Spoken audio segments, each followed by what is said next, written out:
scripture reading from the book of 1 Chronicles chapter 16 verses 7 to 18. David's Song of Thanksgiving. On that day, David first committed to Asaph and his brothers this song of thanksgiving to the Lord. Give thanks to the Lord, call upon his name, make known his deeds among the nations. Sing to him, sing praises to him, tell of all his wonders. Glory in his holy name. Let the hearts of those who seek the Lord rejoice. Seek out the Lord and his strength. Seek his face always. Remember the wonders he has done, his marvels and the judgments he has pronounced. O offspring of his servant Israel, O sons of Jacob, his chosen ones. He is the Lord our God. His judgments carry throughout the earth. Remember his covenant forever, the word he ordained for 1,000 generations. The covenant he made with Abraham and the oath he swore to Isaac. He confirmed it to Jacob as a decree, to Israel as an everlasting covenant. I will give you the land of Canaan as the portion of your inheritance. This is the word of the Lord. Amen.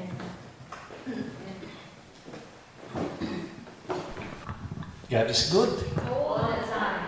all the time. God. Happy Thanksgiving Sunday sa ating lahat. Happy At Thanksgiving. yan, alam nyo, once a year po ito na tayo ay sama-sama magpasalamat sa Panginoon. Kasi usually it's rare for all of us to come together and sabay-sabay na magpasalamat. You can always thank the Lord in your private life, in your house, anytime. But rare talaga yung tayo ay sama-sama na magpasalamat sa Panginoon. Sa ating scripture background, kitang-kita po natin dito na ito po ay awit ni David. This is the Song of David. What was the situation during the time? It was the time when they are going to bring the Ark of the Covenant. Alam niyo yung Ark of the Covenant? Have you watched the Raiders of the Lost Ark ng Indiana Jones? I mean, if you ewan ko lang kung ilang taon na po kayo noon, but matagal na movie yan. Now, the Ark of the Lord, the Ark, ito po yung presence ng Panginoon na binibitbit lagi yan. Sa kanilang journey hanggang sila makarating sa land of promise. Of course, sa situation na ito, there was a situation where they had to move or transfer the Ark of the Covenant sa Israel. That was during the time of King David. King David. And the Lord wanted David to do that. And most especially si David, gustong-gusto niya na siya yung hari na nakatokad dyan na magdadala yung Ark pabalik sa Jerusalem. And then, sabi niya, buong bansa tayo ay magpapasalamat sa Panginoon. Buong bansa. Lahat tayo, including the armies of Israel, all the tribes of Israel will have to come together on that special occasion. And what is the occasion? To bring the ark, of the covenant to Israel. And to make this day special, to give thanks to the Lord. And so, ito yung awit na yan. Song of Thanksgiving, pasasalamat. So imagine, ang ganda po yung where you can muster all the citizens of the country to take that day, that moment, to to take a day off just for that day to thank the Lord. Amen.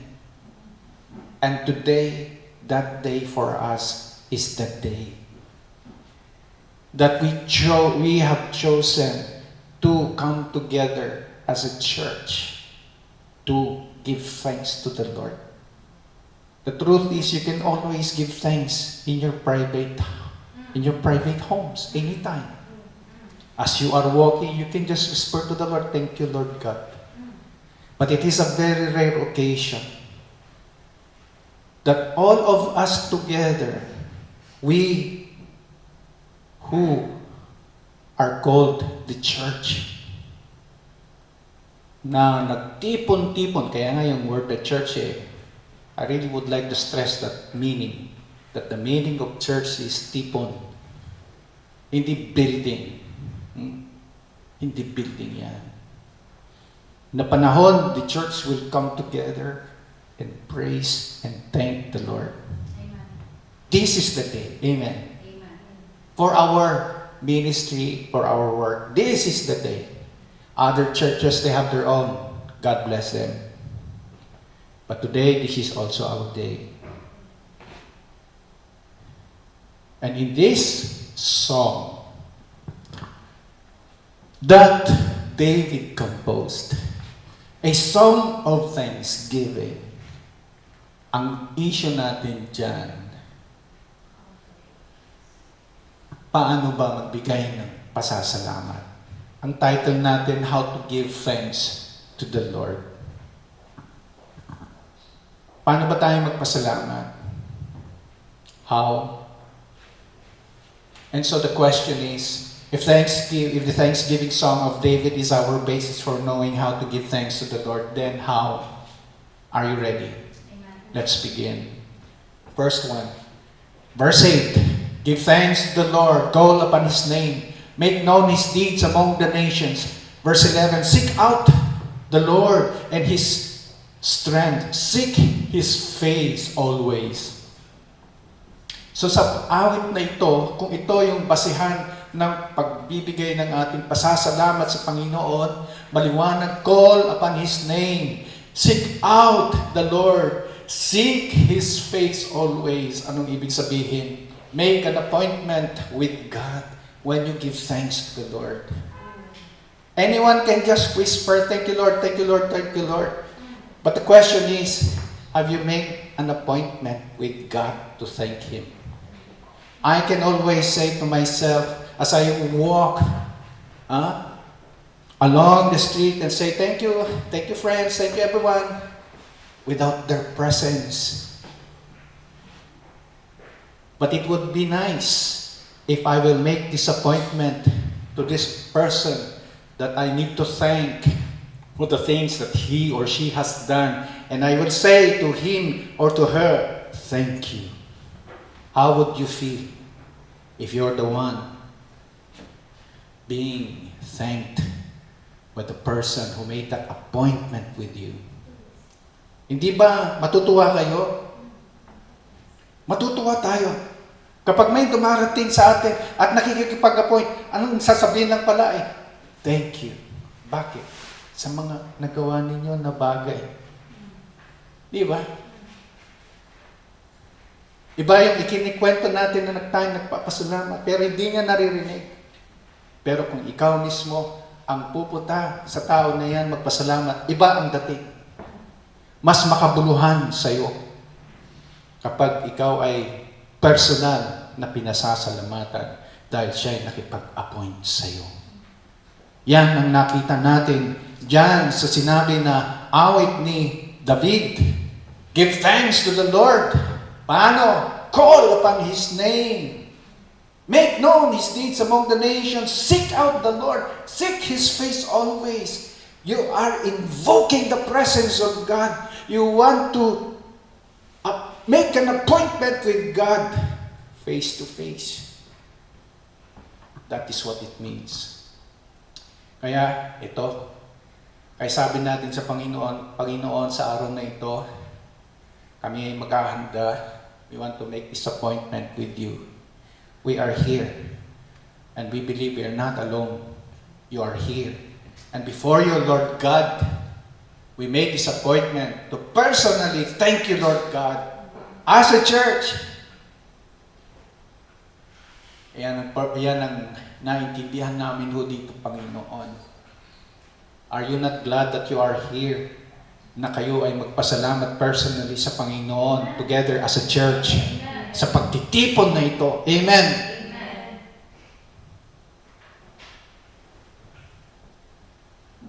Alam din ni Lord, okay lang magpasalamat kayo kung saan-saan, pero mas okay kung sama-sama kayo na makipag-appoint sa Panginoon sa isang linggo katulad nito sa kanyang harapan mismo na magpasalamat. Amen. Pangalawa, kaya His presence is a must to witness your thanksgiving. Before that, I would like to stress this because we need God to witness our thanksgiving. Tama?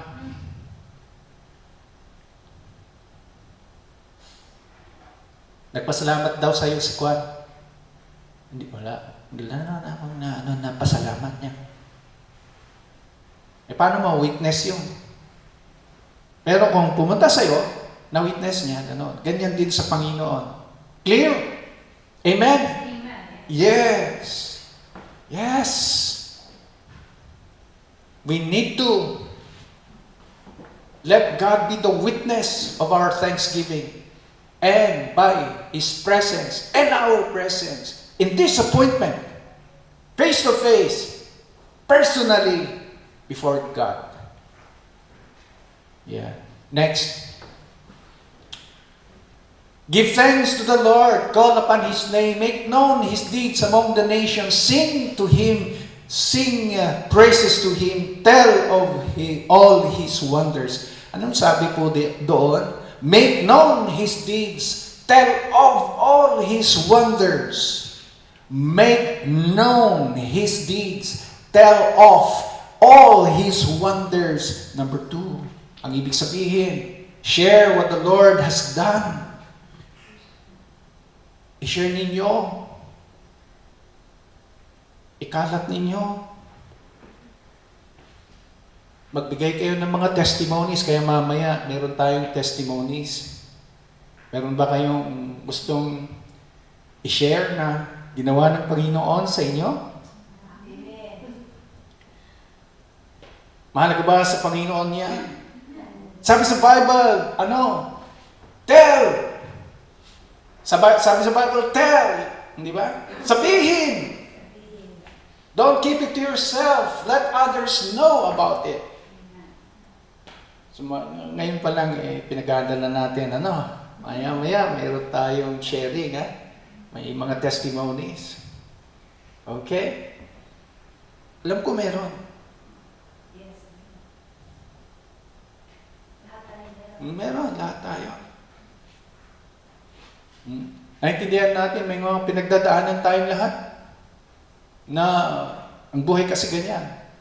Merong madali, may very easy, meron naman yung very difficult. But all in all circumstances, sabi nga, give thanks.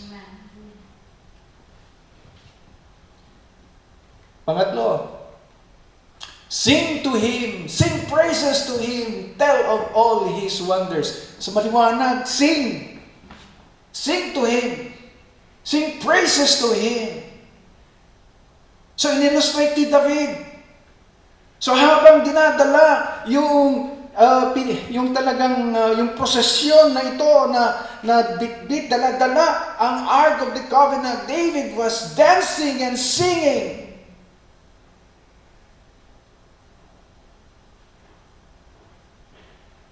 Umawi. Sing praises to the Lord. Sing songs of thanksgiving. Sing praise to the Lord. Umawit tayo.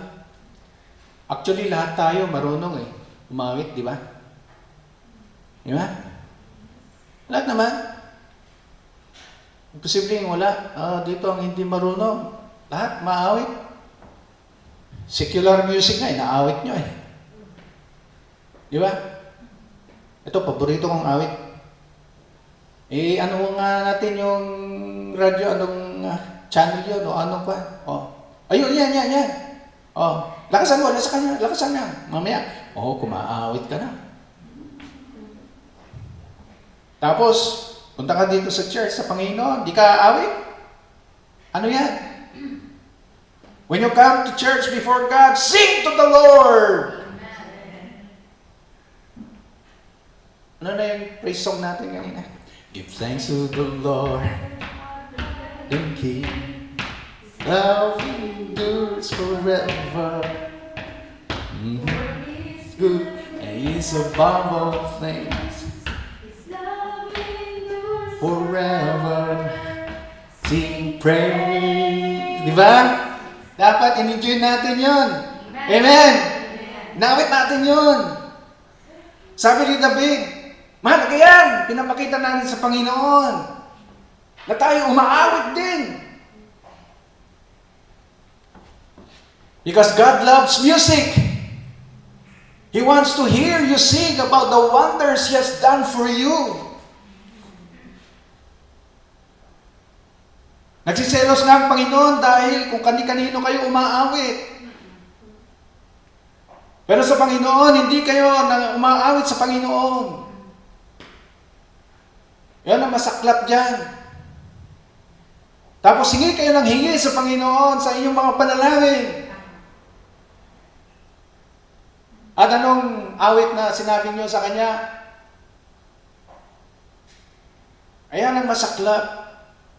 Kaya sabi ni David, hindi pwede.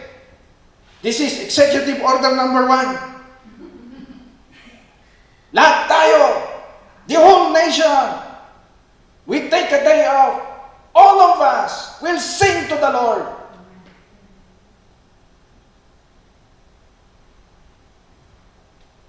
Kala nyo hindi music lover si God? God loves music. It was God who created music, by the way. We should sing unto the Lord. And you should be thankful that we have instruments here. We should be thankful that we are singing it Sunday, every Sunday. An opportunity for us to express ourselves through songs. Kaya ang tawag natin dyan, hindi lang sixpiration. Or singing. Nag-attend ka na ba? Oras na ba yung singing? No! That is your praise and thanksgiving. That is your worship. Through singing songs. Amen. Ayan. Sino may mga MP3s dito? Kayo po ba ay familiar sa salitang MP3?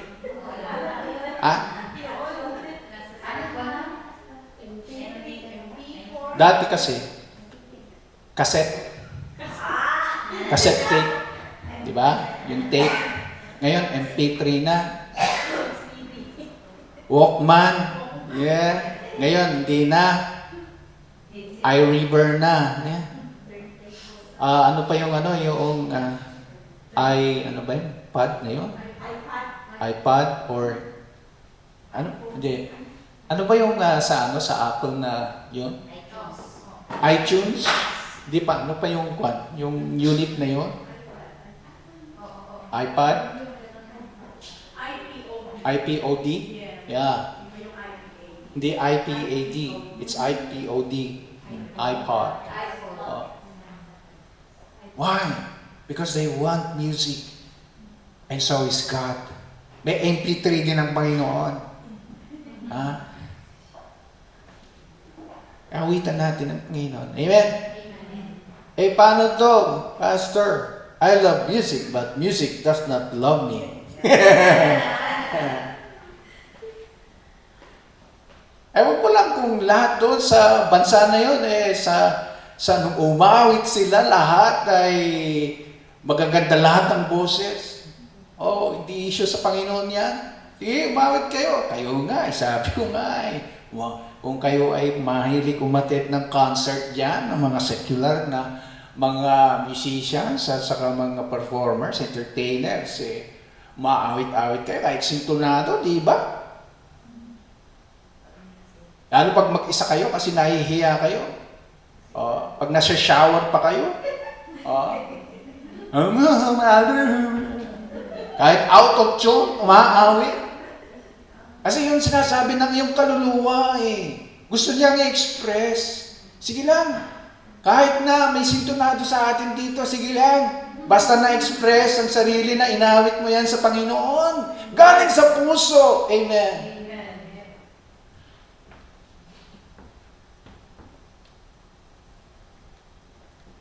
Verse 10, glory in His holy name. Let the hearts of those who seek the Lord rejoice. Rejoice. So rejoice in the Lord. When you give thanks, huwag kang lumapit sa Panginoon na malungkot. Kapag ikaw ay magpapasalamat sa Kanya, dahil tayo nga ayaw natin ng ganon. Would you imagine someone will come to you, malungkot siya, salamat. Salamat. Bakit ka umiiyak? Ba't ka malungkot? Gusto ko na magpasalamat sa iyo. Salamat. Di ba? Kakabahan ka. Talaga kakabahan ka. Ano kaya pinagpapasalamat nito? Mukhang delikado ako dito Di ba? Pero kung sinabi niya, salamat! Salamat! Ngiti! Salamat Di ba? Masaya! Salamat! E di, magaan din ng pakiramdam mo.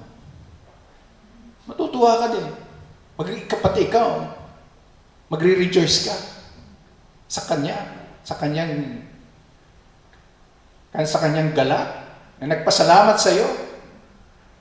Diba? So when we come before the Lord God and give thanks to Him, kailangan tayo ay masaya. Hindi yung give thanks to the Lord our God and King. His name endures. Hindi give thanks to the Lord our God and King. Diba? His love endures forever. Diba?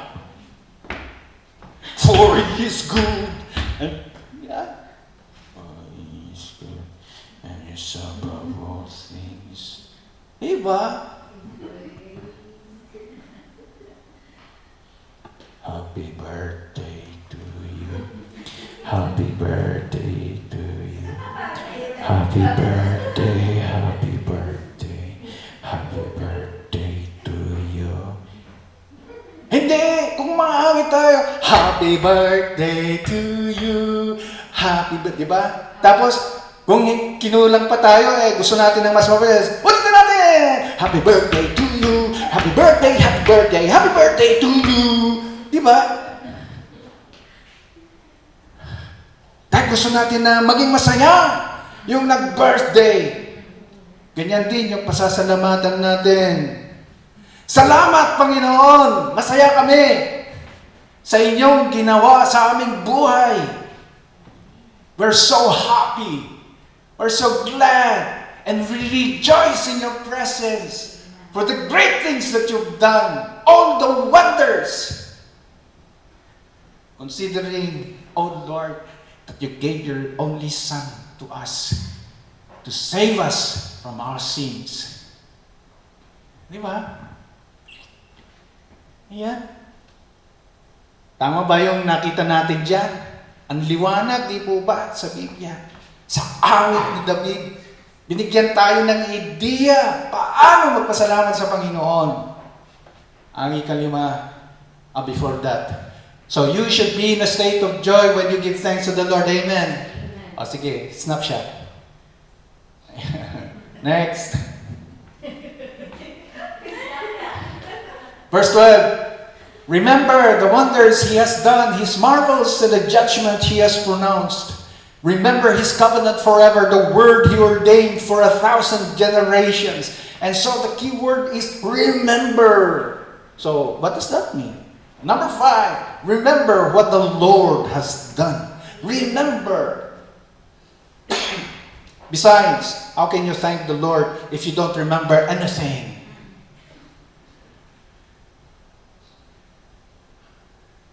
Ano kayang papasalamat ko? Kayang tanong ko, tayo po ba ay handa magpasalamat? Yung iba, pag hindi makapagsalita, hinahanap niya yung sinisikap niyang maalala. Ang problema, paano kung wala kang maalala? Paano kung ngayon magpapasalamat? Kaya, remember always. Whenever na may magandang ginawa ang Panginoon, remember that day. Write it down on your notebook, on your diary. Write it down and say, this day, God did this for me. And I thank the Lord. And after several months, when Thanksgiving comes, you can review back and say, oh, ito yung mga ginawa ng Panginoon. Ito. Diba? Kasi minsan, alam niyo yung ating brain, ang ating memory minsan pumapalya, di ba? Tama? Right? Mostly, people only remember your mistakes than the good that you have done for them, correct? So remember always what the Lord has done for you to give thanks. And that's the problem sometimes. When it comes to human memory, I don't know why that this is the way how it is, that when we do something wrong, that which we have done something wrong, yun ang naaalala. Bakit kaya? Tapos, ang nakakatuwa niyan, kaya niyang maalala yan, hindi lang 1 taon, 2 taon, 3 taon, hanggang 10 taon. Di ba? Maalala pa. Sino nakakaalala noong siya ay nasa grade school, naaalala pa rin yung ginawa ng classmate niyo sa iyo na hindi maganda? Sino man, naalala pa rin ninyo? Sino nakaalala yung maganda na ginawa ng classmates niyo sa inyo? Wala, di ba? Burado, ano?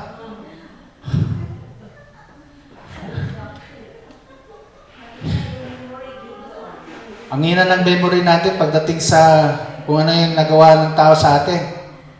Pero kung ano yung nagawang masama sa atin, ayan, lifetime yan. Yan ang forever. Ex ka na sa akin.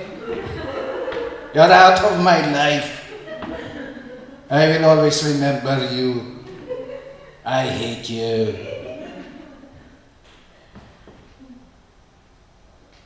But for the good na ginawa niya, wala. Yan ang problema kapag nagkamali siya.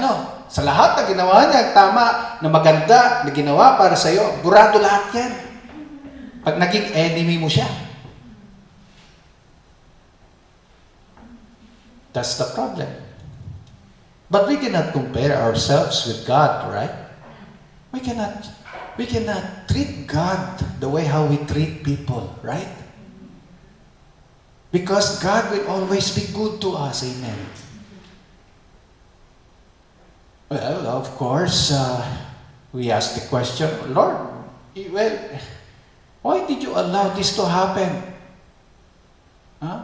Look at me now. I'm terrible. Tignan mo ako, Lord. Di ba? Sa dami ng nagawa ng Panginoon sa kanya na maganda, burado din.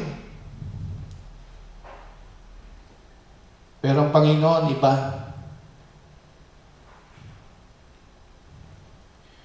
Pag lumapit ka sa Panginoon, kahit ano pang masama ang ginawa mo sa Panginoon, I will blot out your transgression, sabi ng Panginoon. Amen. Nasa Biblia yan. I-google nyo na lang. Sabihin nyo, type nyo, I will blot out your transgressions.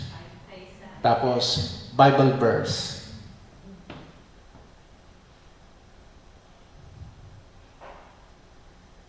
Yan. Tapos, ang maalala niyo yung kabutihan mo. Ganun dapat tayo. Amen? Alam ko may nasaktan dito ng Panginoon, ha? Nasaktan ng Panginoon. Sa mga bagay na pinagdadaanan sa buhay, pero huwag niyong sabihin na hindi naging mabuti ang Panginoon sa inyo. Obligasyon natin magpasalamat sa Kanya. Dahil di pa tapos yung ating buhay. Bukod sa ito ay, alam nyo, hindi pa nga ito yung pinaka ng Panginoon sa atin. Alam nyo yung naghihintay na buhay na walang hanggan? Matutumbasan ba lahat yan? Ano ibig mong sabihin? Pagpalit mo yan. Yung pangyayari sa buhay mo, sa buhay na walang hanggan na naghihintay sa'yo.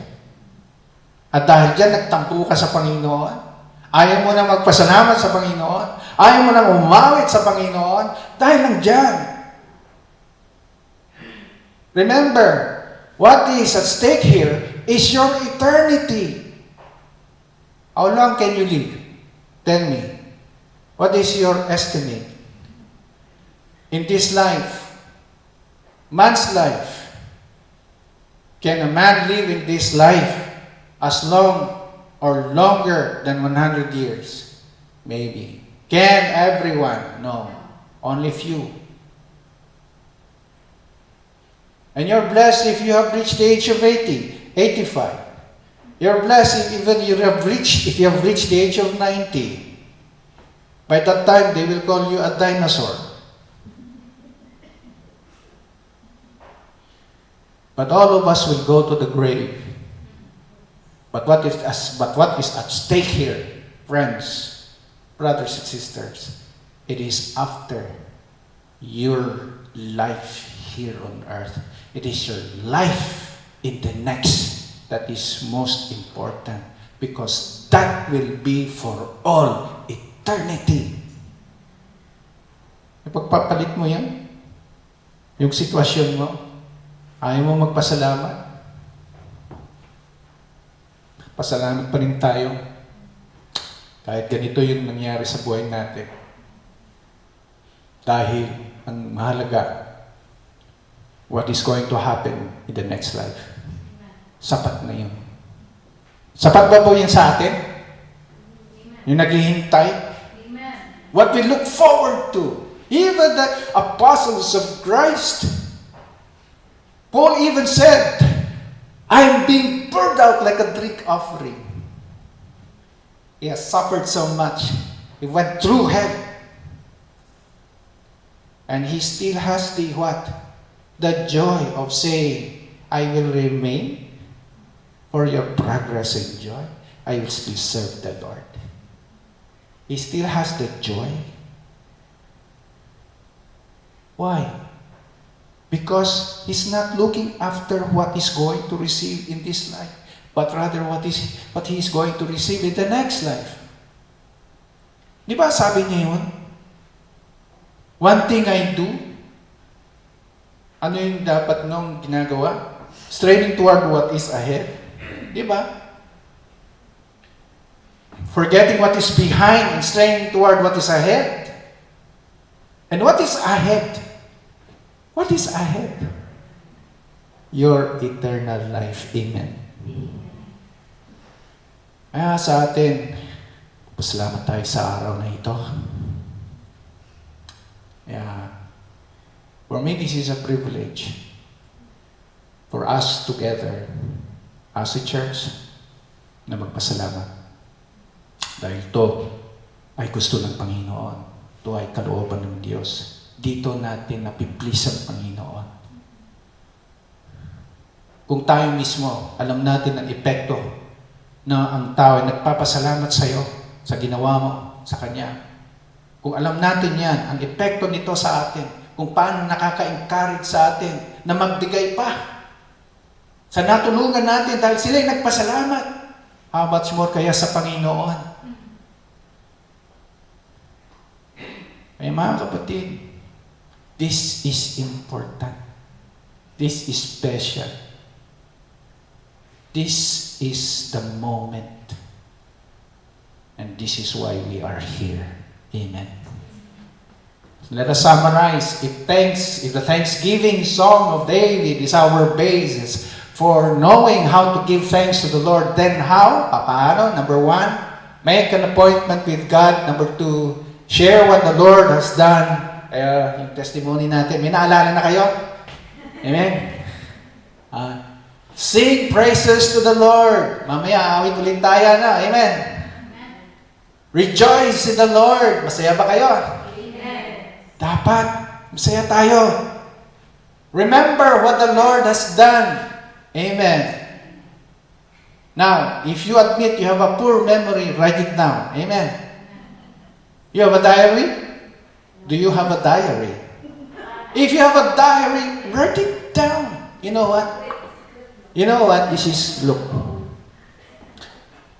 Who has the prayer diary that we distributed before? Do you still have it? You know, one time I reviewed that. Sometime 2014, I was praying for a new camera. And that was the camera. But for me, at that time, that was so expensive. And I said, oh, this is expensive. I cannot afford it. My allowance is just this. Huh? And that thing is way, way high. Expensive. So I prayed, Lord, I have to write the date. Yeah, I did. I wrote the date when I prayed for this camera. And I said, Lord, nothing is impossible. And there, date, prayed, and date answered. 2014, no answer. 2014, 2015, no answer. 2016, no answer. 2017, no answer. 2018, no answer. 2019, no answer. 2020, no answer. It's pandemic. 2021, no answer. 2022, no answer. But 2023, yes. And God gave me a second-hand camera. Because you know how old that camera now?